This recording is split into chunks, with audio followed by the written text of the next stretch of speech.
كيلو الا ربع. عندي هنايا كيلو الا ربع ديال اللوز، طحنته مزيان يعني محمر بالقشره ديالو، وطحنته مزيان حتى كيطلق ليا هاد الزيت. يعني كيتبقاو ليا بحال هذا، يعني هادشي اللي كيكون ما مطحونش مزيان، هذا كنحيدوه ما كنديروهش في السلو. الا بغينا يجي معلك بزاف راه كنضيفوا العسل.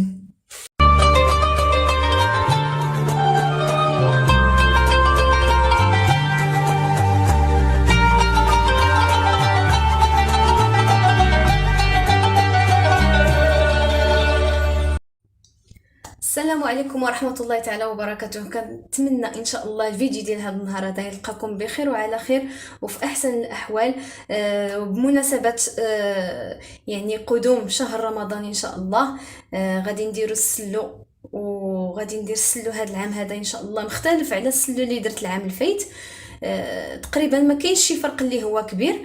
الفرق اللي غادي ندير هذا العام هذا وهو انني غادي نضيف اللان والصوجه. وكيف كنعرفوا باللي اللان والصوجه راه الفوائد ديالهم كبيره بزاف، خصوصا اللان يعني هو مقوي ديال العظام، يعني زوين بزاف الناس اللي عندهم فقر الدم وعندهم هشاشه العظام، يعني زوين بزاف هو والصوجه. وهاد جوج المكونات هما اللي ما ضفتش العام الفايت، ولكن السلو اللي درت العام الفايت حتى هو راه رائع بزاف، بنين بزاف، وكاع الناس اللي ذاقوه عندي صراحه عجبهم وطلبوا مني المقادير ديالو.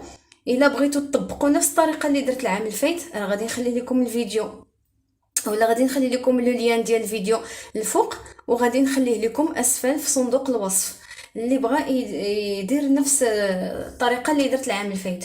وبسم الله غادي نحتاج زيت الزيتون باش غادي نخلط. غادي نحتاج زيت زيتون اكثر من الزبده باش نديرو صحي اكثر.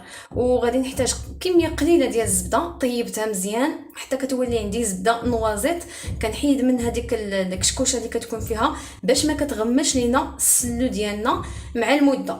وغادي نحتاج هنايا واحد الكاس يعني عامر هكا ديال اللوز، غادي نسلقو وغادي نقليه. غير كتزين وصافي. هاد المرحله هذه ولا هاد الطريقه هذه اختياريه، اللي ما بغاش ما يديرهاش. وغادي نحتاج هنايا 2 معالق كبار ديال النافع مطحون، مصهد ومطحون، وكذلك 2 معالق كبار ديال حبه حلاوه مصهده ومطحونه. وغادي نحتاج حبه وحده ديال الكوزه مدقوقه مزيان. وغادي نحتاج 3 د المعالق ديال القرفه تكون مطحونه وتكون جديده من الاحسن. وغادي نحتاج زلافه ديال الزنجلان، غادي نخليه هكا صين كيخلي لينا مذاق زوين في السلو ومنظر كذلك. وغادي نحتاج طريقه هكا ديال الملحه، غير قبيصه هكا صغيره ماشي بزاف، وشويه كذلك ديال المسكه حره حتى هي. وغادي نحتاج الدقيق ديال الفرص، انا عندي الدقيق الابيض حمرته مزيان. اللي ما بغاش يدير الدقيق ديال يعني الفرصه ولا الدقيق الابيض وبغى يدير سلو يعني صحي اكثر، غادي تعوضوه بالدقيق الكامل. غادي تغربلوه وتحيدوا منه ديك النخاله ديالو وتحمروه في الكوكوط.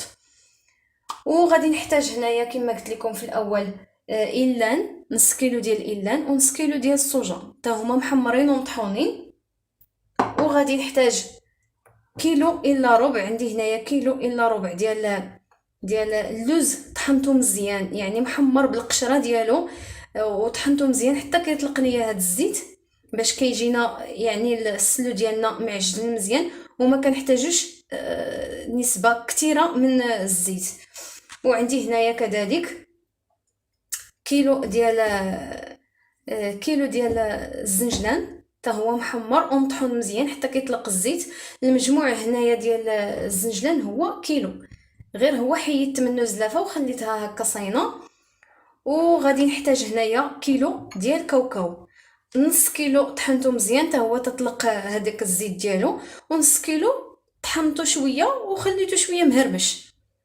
هذه هي الطريقه. ودابا غادي نبدا على بركه الله. غادي نخلط هذا الشيء كامل في واحد الاناء يكون كبير، شي قصعه تكون كبيره ولا شي بانيو يعني يكون نقي، يكون خاص غير بالسلو. وغادي نتلاقاو من بعد ان شاء الله. عندي هنايا انا هذا البانيو هذا حيت كبير وغادي يعاونني باش نقاد السلو ديالي وغادي نعجنو مزيان، حيت القصعه اللي عندي انا صغيره بزاف دابا بسم الله غادي نجيب هاد المكونات هادو وغادي نخويهم بحال هكا.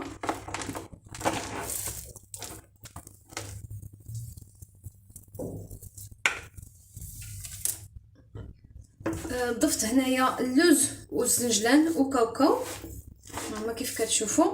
ودابا غادي نبقى نضيف شويه بشويه الا نص صوجا، وغادي نبقى نغربلهم.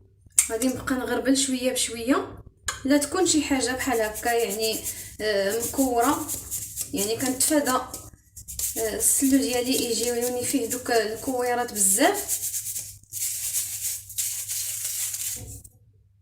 غادي نستمر على هذه الطريقه هذه حتى نسالي السلو ديالي كاملو، ونتلاقاو ان شاء الله. بعد ما غربلت الصوجه وايلان يعني كيتبقاو لي بحال هذا، يعني هادشي اللي كيكون ما مطحونش مزيان، هذا كنحيدوه ما كنديروهش في السلو، كيكون بحال الدشيشه. ما غاديش نخليها انا في السلو ديالي، غادي نحيدو. ودابا غادي ندير النافع وحبه حلاوه. سمحوا لي قبيله راه كنت يعني كنذكر معكم المقادير والتليفون ما كانش كيصور، كان كيسحب لي بلي راه كيصور. يعني درت هنايا قرفه حتى هي غربلتها، ودرت مسكه حره، ودرت شويه ديال الملحه. ودابا غادي ندير سكر كلاصي. عندي هنا كيلو ديال السكر كلاصي، نسيت ما ذكرتوش معكم في المقادير، سمحوا لي. غادي نغربل، غادي نبقى نغربل شويه بشويه، وغادي نغربل داك كيلو ونص ديال الدقيق، وغادي نبقى ندوق شويه بشويه. غادي نبقى ندوق، ما غاديش نضيف كيلو ديال السكر كلاصي في دقه واحده. يعني كندير سكر كلاصي على حسب الذوق، وغادي نغربل هذا الشيء كامل ونتلاقاو من بعد. وكيف كتشوفوا غربلت معكم الدقيق وغربلت سكر كلاصي. ضفت هذاك السكر كلاصي كاملو، كيلو كاملو ضفتو.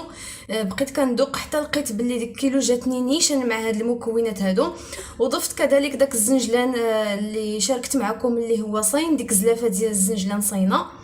ودابا ومن بعد دوز هذا الخليط هذا كاملو هكا بيديا، يعني خلطته مزيان بيديا. ومن بعد دوزته في واحد الغربال اللي غليت شويه، نفس الغربال اللي غربلت فيه سكر كلاصي والدقيق، باش ما كيجيناش السلو ديالنا فاش كنجمعوه في الاخير ما كيجيناش فيه دوك، يعني دوك الكرات ولا المهم ما كيجيناش السلو اللي هو زوين في حتى في الماكله. وصافي بعد ما غربلت كلشي الصفوف ديالي جا زوين بحال هكا. وغادي نبقى نضيف دابا زيت الزيتون شويه بشويه، غادي نضيف بحال هكا. وهذه الزبده اللي ذوبت معكم، عندي كاس ديال الزبده، انا ما غاديش ندير اكثر من كاس لان بغيت زيت الزيتون هي اللي تكون غالبه في الصفوف ديالي، حيت كيف كنعرفوا بلي زيت الزيتون راه صحيه. غادي نبدا نخلط هكا بيديا، وكنبقى نعجن هكا بيديا مزيان حتى كيتخلط لينا الصفوف ديالنا. الا بغينا يجي معلك بزاف راه كنضيفوا العسل، عوض ما نديرو سكر كلاصي كنضيفوا العسل. الا ما بغيتوش تضيفوا العسل وبغيتوه يجي معلك بزاف راه كديروا كميه كثيره ديال زيت الزيتون والزبده. غادي نقاد الصفوف ديالي مزيان باش كيتشرب هذوك السوائل اولا هذوك الزيوت مزيان، وكنبقى نحك هكا بيديا. ونتلاقاو ان شاء الله في النتيجه النهائيه، وغادي نوريكم الصفوف ديالنا كيفاش كيجي في الاخير ان شاء الله. وهذا هو الشكل ديال الصفوف ديالنا ديال هذا العام هذا. هذا العام هذا اختاريت انني نديرو شويه ناشف، ما بغيتش نديرو معلك بحال العام الفايت. العام الفايت درتو شي شويه معلك وجا زوين صراحه، وهذا العام بغيت نبدل شي شويه، ما بغيتش ندير نفس الطريقه. وهذا العام بدلت حتى في المكونات. كنتمنى هاد الصفوف ديال هذا العام هذا ان شاء الله يعجبكم، وما تنسونيش من لي لايك ومن اشتراكاتكم اذا كنتوا اول مره كتشوفوا القناه ديالي، ومن يعني التعليقات ديالكم من محفزه. وشكرا لكم، وغادي نضرب لكم موعد مع فيديو قادم ان شاء الله. وتبارك الله عليكم وشكرا لكم، ورمضان مبارك كريم.